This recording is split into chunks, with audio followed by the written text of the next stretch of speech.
जब मैं बचपन में वली अल्लाह का नाम सुनती थी ना, तो मेरे जहन में एक इमेज एक सफ़ेद लिबास और दाढ़ी वाले बुजुर्ग की होती थी, जिनके एक हाथ में स्टिक या तस्बीह होती। और मेरे आसपास के लोगों के मुताबिक वली अल्लाह हर वक्त अल्लाह की इबादत करने वाले इंतहाई नेक लोगों को कहा जाता था। And I also wanted to become a friend of Allah, but may be the bar was raised too high for a child to climb. It felt like it's totally out of my league, so I should live like an ordinary human.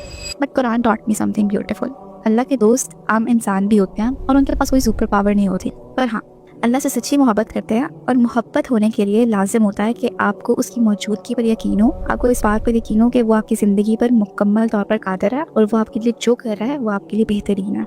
आपको उससे ऐसी मोहब्बत हो कि आप बस उससे डरते हो, उसके आगे झुकते हो और सिर्फ उसी से मांगते हो।